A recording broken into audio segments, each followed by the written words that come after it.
Alors, la célébration de cette fête chrétienne est très importante pour tout croyant, pour tout chrétien qui se souvient, n'est-ce pas, de ce que Dieu a fait. Comme disait l'oratrice hier, nous avons une origine, une histoire, et Dieu a un plan pour chacun de nous. Amen. Nous avons vu tout ce que Dieu a fait pour sortir son peuple d'Égypte. Jusqu'aux 10 fléaux par lesquels il a frappé, n'est-ce pas, le pharaon par rapport à son attitude. Et nous continuons aujourd'hui avec la Pâque chrétienne qui nous sera développée par celui-là que Dieu a choisi ce soir. Et sans plus tarder, je vais inviter l'ancien Matakoy pour son rôle de circonstance, son encouragement, bien sûr.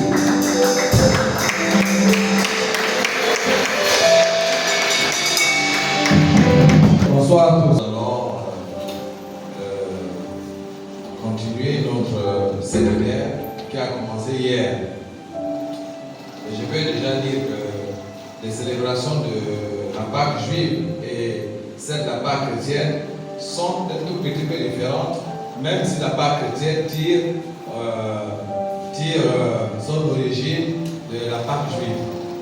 La Pâque juive.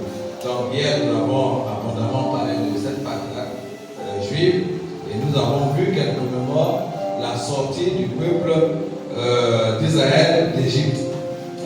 Cette sortie qui a été guidée par Moïse. C'est Moïse qui a été choisi par Dieu pour libérer le peuple d'Israël. Et nous avons abondamment parlé, nous avons écouté et été enrichis par Maman Clément hier. Donc, les Hébreux qui étaient en Égypte sont sortis du joug de l'esclavage. Au prix de beaucoup d'hésitations, beaucoup de tergiversations du peuple d'Égypte, mais finalement, Dieu est vainqueur et ce peuple est sorti donc de là. Évidemment, et Dieu leur demande de fêter, de commémorer la Pâque en l'honneur de ce qui s'est passé et donc régulièrement, une fois par an, ils commémoraient cette Pâque-là en souvenir de leur libération. C'est ce que nous avons, ce que j'ai retenu hier. Amen. C'est ce que vous avez retenu, je pense, ou bien quelqu'un a retenu quelque chose. Bien. Et donc, la Pâque juive, nous avons vu hier, commémore, célèbre une libération collective. C'est tout le peuple, c'est collectif, c'est tout le peuple qui est libéré pour sortir d'un endroit et aller à un autre endroit. Alors que la Pâque juive se déroule dans un bloc pour célébrer cette sortie du peuple juif, la Pâque chrétienne célèbre 3 événements successifs. C'est peut-être pour ça, et c'est pour ça d'ailleurs qu'il y a une différence d'écriture. La Pâque juive s'écrit avec un petit p, Pâque, et c'est au singulier. La Pâque chrétienne, c'est vraiment les fêtes de Pâque, les fêtes de Pâque chrétienne, Pâque avec S, grand P, et puis chrétienne avec au pluriel. Donc, parce que ça commémore 3 événements successifs qui sont importants pour le chrétien. Amen. Amen. Et ces événements successifs, c'est le repas du Christ, qu'on appelle la Sainte Seine, c'est sa crucifixion, et c'est sa résurrection. Donc 3 événements successifs. En un temps record, en 3 jours, 4 jours, il s'est passé des choses qui concernent notre libération. Donc nous allons voir successivement ces 3 choses. Le premier point, c'est le repas du Christ. Le repas du Christ. J'ai choisi pour qu'on ne se disperse pas un seul livre, le livre de Matthieu. On peut le voir dans Marc, dans Luc, etc. Et peut-être dans Jean, dans les 4 évangiles, on parle chacun un aspect de cette délivrance. Mais j'ai choisi Matthieu pour qu'on ne se disperse pas. J'ai choisi Matthieu. Donc le repas du Christ, qu'on appelle la Sainte Seine, Matthieu 26, de 17 à 29. Je vais lire. 17. Le premier jour des pères sans levain, les disciples s'adressèrent à Jésus pour dire: où veux-tu que nous te préparions le repas de la Pâque? C'était important pour les Juifs de fêter la Pâque parce que Jésus est juif et les disciples aussi étaient du peuple juif. Donc ils se retrouvent, c'est la période de la Pâque, les disciples demandent où veux-tu que nous te préparions, que nous préparions la Pâque? Il leur répondit, allez à la ville chez un tel, et vous lui direz que le maître dit, mon heure est proche, je célébrerai la Pâque chez toi à la veille d'ici. Donc Jésus dit, vous allez chez telle personne, vous lui dites, mon heure est proche, je célébrerai la Pâque chez toi à la veille d'ici. Lorsqu'il parle de mon heure est proche, je pense que les disciples ne comprennent pas. Parce qu'ils n'avaient pas posé la question, c'est dans la suite du texte. Ils pensent que Jésus parle comme d'habitude, mais Jésus introduit un aspect subtilement, un aspect profond. Il dit que mon heure est proche. Mon heure est proche. Mon heure est proche. Je célébrerai la Pâque chez toi avec mes disciples. Donc 19, les disciples firent ce que Jésus leur avait ordonné et préparé à la Pâque. Le soir venu, il se mit à table avec les 12. Et 26, je saute donc 20, j'arrive à 26, au verset 26. Pendant qu'il mangeait, Jésus prit du pain et prononça la prière de bénédiction. Puis il le rompit et le donna aux disciples en disant, prenez, mangez, ceci est mon corps. Aujourd'hui, nous connaissons ce que ça signifie. On nous a répété ça, au point que nous connaissons. Mais mettons-nous dans le contexte de l'époque. Jésus est avec ses disciples. Il avait l'habitude de fêter la Pâque. Jésus avait l'habitude de fêter la Pâque. Parce que là, il a entre 33 ans, 34 ans, 35 ans. Ça veut dire qu'il fêtait la Pâque régulièrement. Et pendant que les gens, quand il a commencé au ministère, à cet âge-là, il fêtait la Pâque. Et il fêtait la Pâque comme les autres juifs. Mais cette fois-ci, il dit, venez manger, ceci est mon corps. C'est un pain. Il dit, ceci est mon corps. Donc, il rentre quelque chose, il prit ensuite une coupe, et remercia Dieu, puis il alla leur en disant, buvez-en tous, car ceci est mon sang, le sang de la nouvelle alliance, qui est versé pour beaucoup pour le pardon des péchés. Je vous le dis, je ne boirai plus désormais de ce fruit de la vie jusqu'au jour où je le boirai à nouveau avec vous dans le royaume de mon Père. Et donc, pendant ce repas, Jésus étonne ses disciples. Il avait l'habitude de prendre la Pâque, mais cette fois-ci, c'est une Pâque spéciale. Et il étonne les gens. Il dit que le pain que je vous allez manger est mon corps. Ceci est mon corps. Pourtant, c'est le pain que j'avais l'habitude de prendre. Mais il dit cette fois-ci, ceci est mon corps. Et le vin, quand il prend le vin, il dit ceci est mon sang. Et mon sang. Donc, c'est étonnant. Jésus s'identifie là à l'agneau sacrificiel. À l'agneau sacrificiel, il s'identifie. Il dit d'habitude, vous avez l'habitude de prendre l'agneau, vous le mangez, c'est le corps de l'agneau, vous prenez le sang, c'est le sang de l'agneau, mais cette fois-ci, pour cette Pâque, aujourd'hui même, où nous sommes ensemble, ceci est mon corps. C'est mon corps. Et ceci est mon sang. Donc, il change l'aspect de la Pâque pour entrer dans la Pâque chrétienne, dans une nouvelle Pâque, une nouvelle compréhension de la Pâque. Il donne une nouvelle compréhension de la Pâque. Ce n'est plus, il leur dit, vous avez l'habitude de fêter la Pâque, la libération du peuple juif, comme on a vu hier. C'était très bien. Chaque année, on se souvenait, on se rappelait que Jésus, que nous avons été sauvés, Dieu nous a sauvés. Oh, les Égyptiens, vous avez votre compte, tout le temps les Juifs sont là. Mais de cette fois-ci, cette Pâque a une signification particulière. Une signification particulière. Je suis une victime. Je vais donner mon corps et je vais donner mon sang. Ce que vous buvez en ce moment est le corps et le sang de Jésus. C'est mon sang. C'est mystérieux et c'est mystique.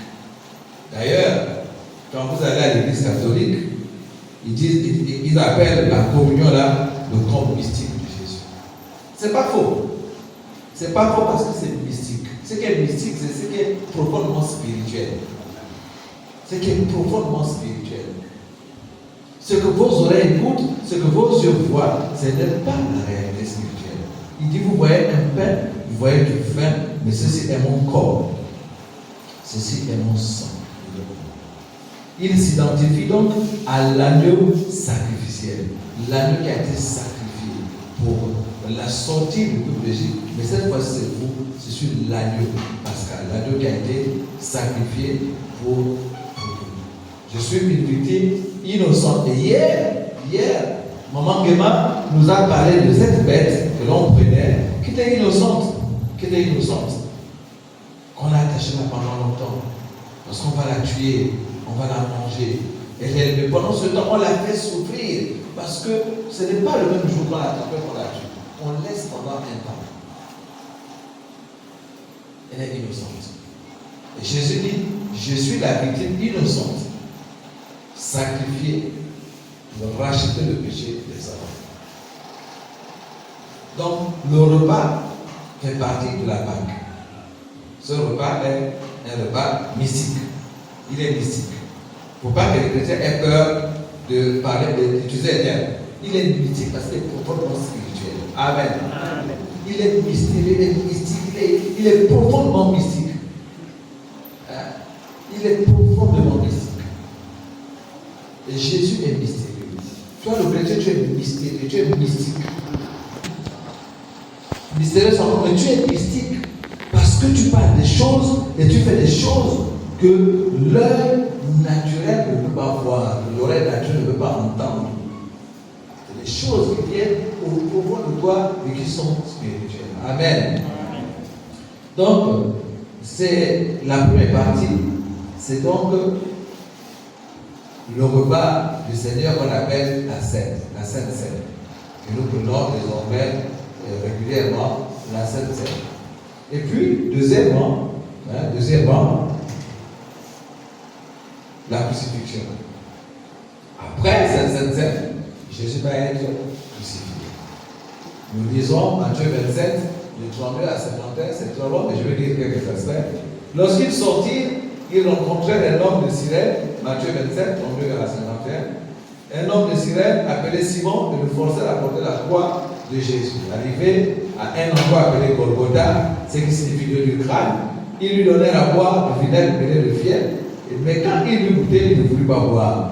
Ils le crucifièrent, puis se partagèrent ses vêtements. En tirant au sort, afin que ça accomplisse ce que le prophète avait annoncé, ils se sont partagés mes vêtements, ils ont tiré au sort mon âme. Amen. Puis, ils s'assirent et le gardèrent.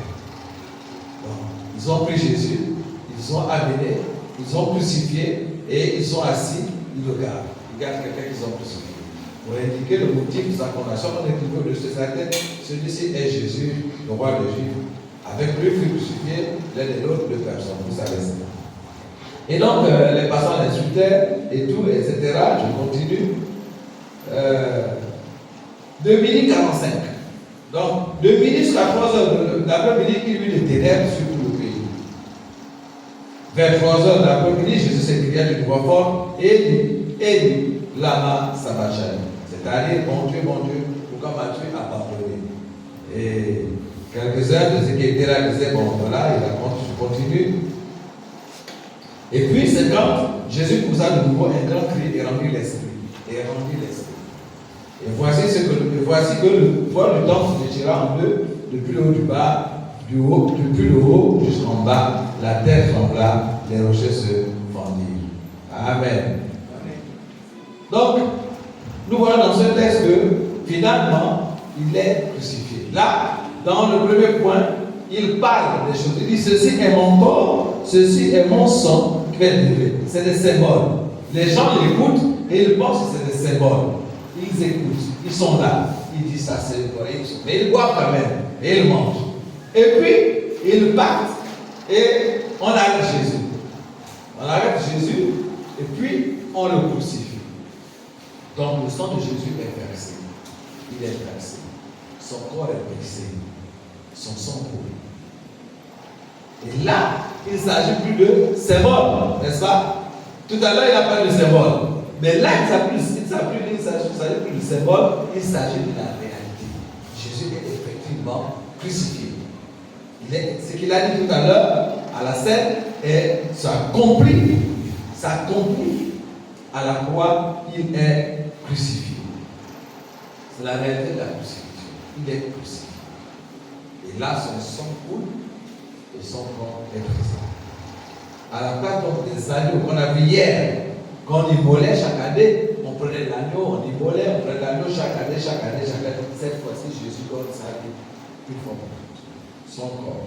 Il est immolé une fois pour toutes. Amen. Amen. Donc le Messie meurt, il meurt comme un esclave. Pour libérer les humains de l'esclavage, de la mort. Nous avons vu que Jésus va plus loin que la Pâque juive. La Pâque juive, c'est une délivrance d'un territoire. Ils partent de l'Égypte parce qu'ils repartent de la terre promise. Mais là, Jésus leur dit non, il y a une forme d'esclavage, c'est la mort. Même quand vous avez peur de la mort, c'est la mort du péché, que le péché produit. Mais ce que je donne là, je ne veux pas une libération totale du corps, la libération de la peur de la mort. Amen. Amen. La peur de la mort. Vous n'aurez plus peur de la mort. Amen. Mais si Jésus s'était arrivé seulement à la mort sur la croix, il ne serait pas exceptionnel, n'est-ce pas? Il serait comme tout homme normal. Il y a des gens qui meurent. Et puis on dit mon papa était bon, mon papa était agréable, mon papa était gentil. Et parfois, on vit comme papa a dit.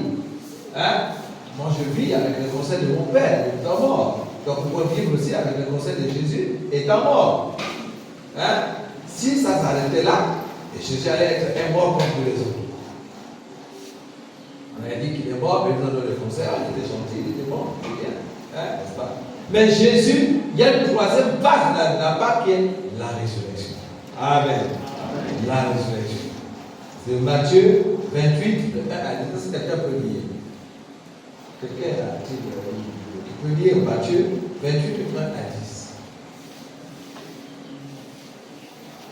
De 1 à 10.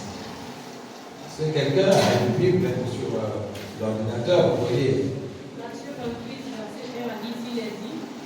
Après le sabbat, à l'aube du premier jour de la semaine, Marie de Magdala et l'autre Marie allèrent voir le sépulcre.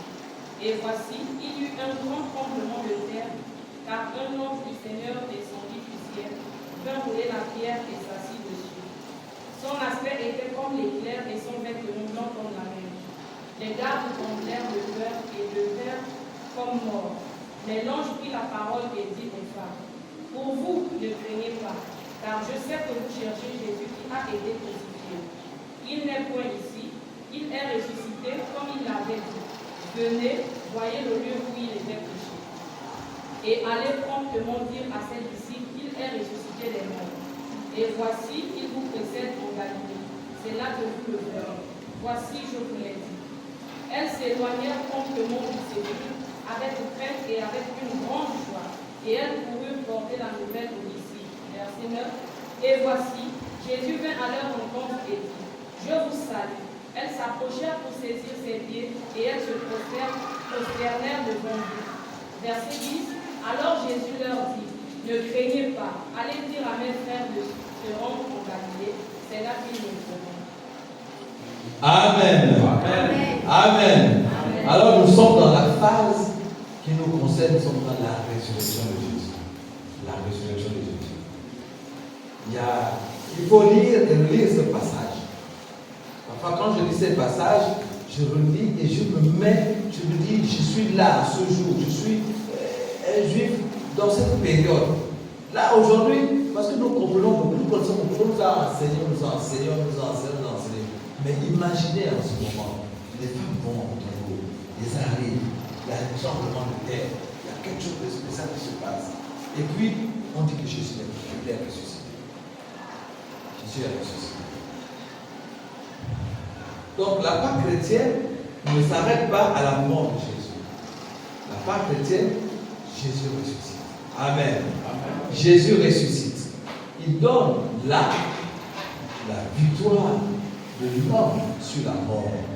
Amen. Lui-même, il est vainqueur de la mort et il vous transmet cette victoire. Amen. Le texte de Matthieu 28, 1 à 10 est un texte très important. Même quand on est malade, même quand on passe un moment difficile, Même quand on a des problèmes insolubles, quand on le lit, on se rend compte que Jésus, Dieu, est passé par là pour nous libérer. Amen. Donc il est mort pour moi. Il est ressuscité pour moi.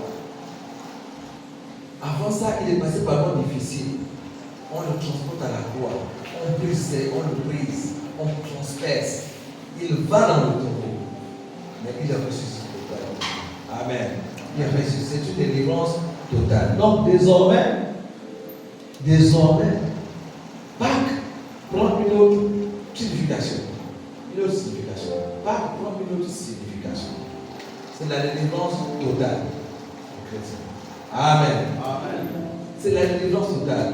Jésus communique cette victoire aux chrétiens. Il nous communique cette victoire, la victoire de la résurrection. Ce n'était pas ressuscité. C'est-à-dire qu'il est ressuscité. Il a puissance de la résurrection. Il nous communique ça. Amen. Donc, non seulement sur cette terre, la mort nous fait plus peur. Jésus a triomphé. Sur cette terre, la mort nous fait plus peur. J'entends les chrétiens, parfois ils veulent donner des injonctions à Dieu. Seigneur, laisse-moi vivre, pardon, parce que j'ai encore les enfants qui sont petits. C'est vrai qu'il y a fait des enfants. Ton rôle, c'est de prier pour les enfants. Il est évident que tu ne pars pas à cet âge-là. J'étais avec le pasteur tout à l'heure, et puis je t'entendais prier. Il parlait de Moïse. Moïse avait 120 ans. Il avait encore toute sa vigueur. Il voyait clair. Oh, j'ai dit Seigneur, quelle joie. Moïse est mort. Mais lui-même, il a décidé, le jour de sa mort, il a décidé, quand l'heure est venue, il est parti au bon niveau. Et il voyait clairement, il était plein de vigueur, il marchait, il montait, il disait, je m'en vais maintenant. Donc le chrétien n'a pas peur. Jésus a payé. Amen. Jésus a payé. Donc non seulement sur cette terre, la mort ne nous fait plus peur, mais dans l'avenir, nous avons l'assurance que nous serons avec lui dans les célestes. Amen. Il a dit, je m'en vais vous préparer une place. Il l'a préparée, il l'a apprêtée. Elle est là pour toi. Donc, pas vraiment une tournure différente. Ce n'est pas seulement la délivrance du peuple d'Israël, de l'Égypte, mais c'est la délivrance totale du chrétien. C'est la victoire du chrétien sur la mort. C'est la victoire du chrétien sur la peur de la mort, sur la peur de la maladie. Mais la délivrance totale. Parce que là, sur le texte, Jésus dit tout est accompli. Il dit tout est accompli. La victoire, tout est accompli. La guérison, tout est accompli. Le travail, le succès, la gloire, tout est accompli. Tout est accompli. Amen. Donc, nous avons cette assurance. C'est Pâques. Pâques, nous commémorons notre victoire, la victoire de Jésus sur la mort. La transmission de cette réalité aux chrétiens à Jésus-Christ. Je me rappelle, quand je me rappelle que Jésus est mort pour moi, mais il est ressuscité. Jésus m'a communiqué cette puissance de la résurrection. Jésus a communiqué. Jésus m'a donné cette victoire. Jésus est mort. Amen. Donc, dans cette période de Pâques, je peux me souvenir de ce que Jésus a fait. Je peux me souvenir de ce que Jésus a fait. Il n'est pas mort. Parce qu'immédiatement après avoir passé un petit temps avec les gens, 40 jours, il est allé. Et la Bible déclare qu'il intercède pour nous. Il est assis à la droite de le Père et il continue d'intercéder chaque jour pour chacun de nous. Amen. À condition que tu aies donné ta vie au Seigneur Jésus.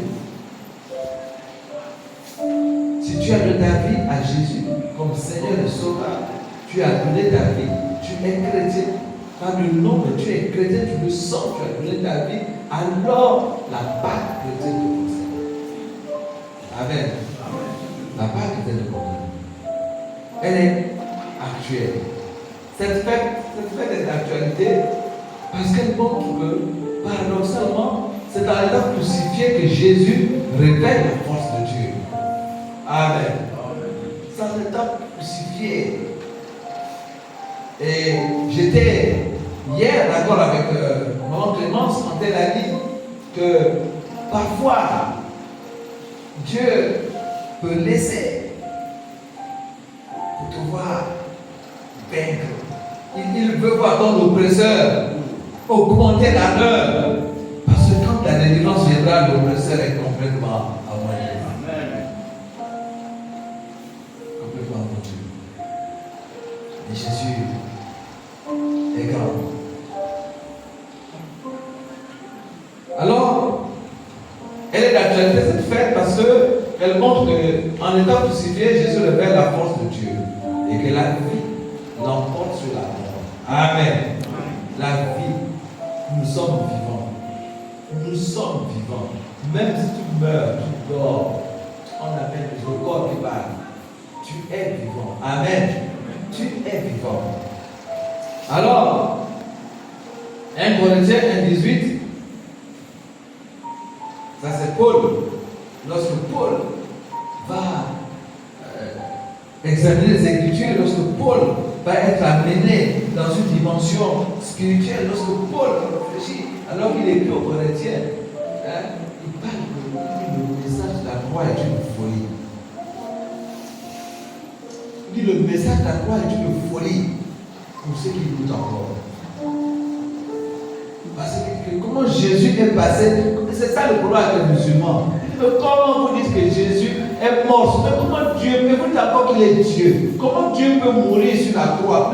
Mais les chrétiens, vous êtes comment? Dites que, parce que eux, le Coran dit que Jésus n'est pas mort sur la croix. Il en a amené sur la croix, et puis, par le mécanisme spirituel, Jésus est descendu à la croix et il est parti. Ça, c'est le Coran. Donc, le Coran reconnaît que Jésus était exceptionnel. Mais là, nous ne sommes pas d'accord avec nous que Jésus est mort. Ils disent, comment vous pouvez dire que Dieu est mort? J'ai dit tout à l'heure que nous sommes mystiques. Amen. Amen.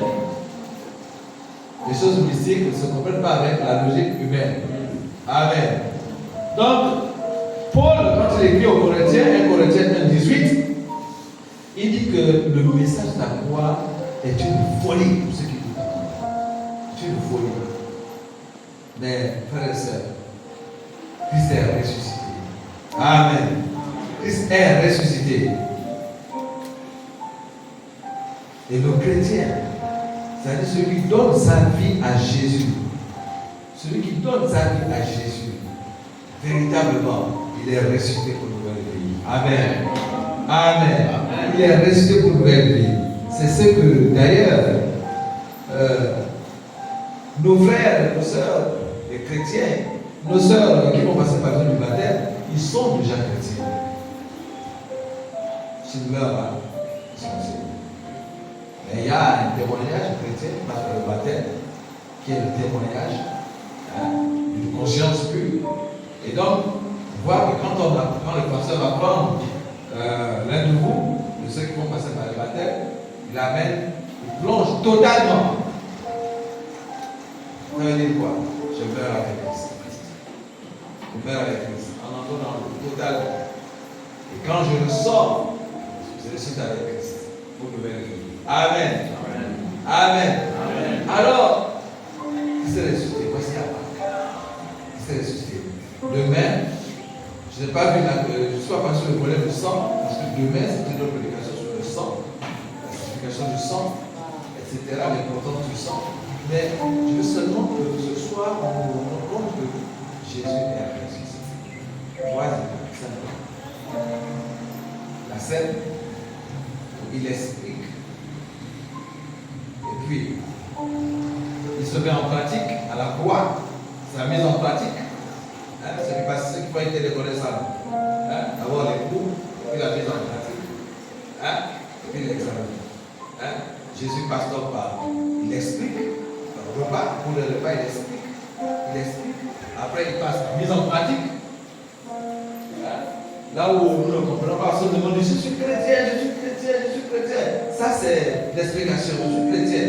Quand la mise en pratique arrive, là, c'est difficile.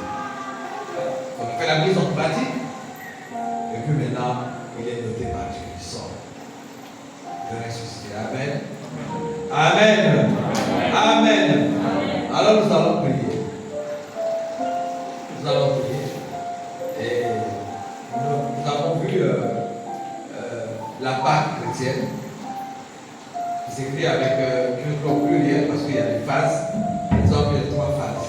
Nous sommes chrétiens. Jésus est ressuscité. C'est pour nous qu'il est mort. Il est mort une fois seul. Il ne meurt pas tous les jours. C'est pour ça que la foi des chrétiens, la foi de la race chrétienne, c'est beaucoup de monde de l'église de l'évêque, tout ça. Quand on met la foi, elle est vide. Elle est vide. Parce que Jésus n'est plus sur la croix. Amen. Jésus n'est plus sur la croix. Il est ressuscité. On laisse plus Jésus sur la croix avec le cou, comme ça, là, avec un bout de paille. Jésus a, c'est fini. Pour le chrétien de diable, Jésus est ressuscité. La croix est vide. Et vous rappelez seulement que quelqu'un est passé par là une fois. Il a été là. Il est parti. Il vit à jamais. Amen. Alors nous allons prier. Nous remercions notre Dieu pour avoir donné Jésus-Christ. Pour cette croix, pour l'agneau. C'est pour l'agneau pascal. C'est pour l'agneau comme les Juifs le célèbrent. Je vous rappelle, non. C'est la Pâque chrétienne. C'est la délivrance. C'est la résurrection, c'est la victoire sur la mort. Alors tu peux prier. Alors tu peux prier. Alors tu peux prier. Père, nous allons pouvoir. Je vais vous bénir. Parce que tu es Dieu, le Dieu de la résurrection, le Dieu qui a prié pour moi, le Dieu qui est toujours passé sur la croix. Tu n'es pas obligé, mais tu es passé sur la croix. Tu es passé sur la croix. Tu es passé sur la croix. Et ton corps a brûlé. Ton corps a été brisé. Et tu te fais pour nous. Le Dieu est passé à la mise en pratique. La mise en pratique. Et elle nous a proposé. Merci Seigneur.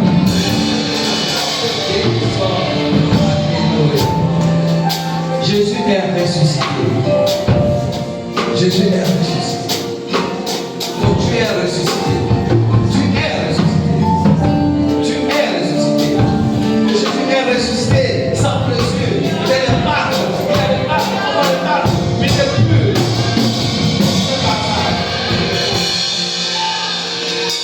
Donc ce soir tu es ressuscité. Les marques de la maladie peuvent être. On peut les plus, j'étais malade, j'avais ça. Mais c'est une marque. Elle ne peut plus faire. Elle ne peut plus, elle ne peut plus rien. Alors tu vas prier. Tu es délivré de la maladie. Tu es délivré de la maladie. Quelle soit la maladie, tu as la maladie. Jésus a fini.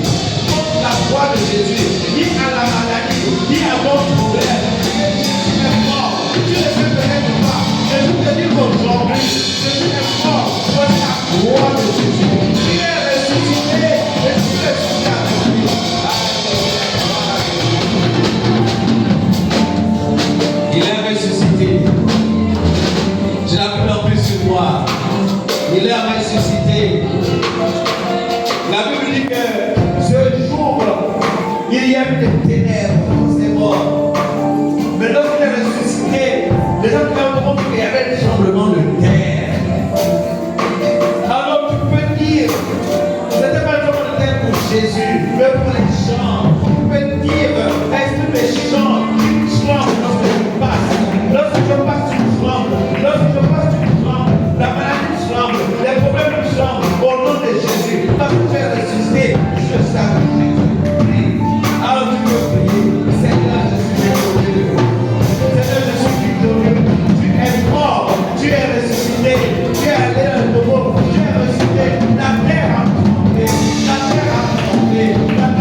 es là.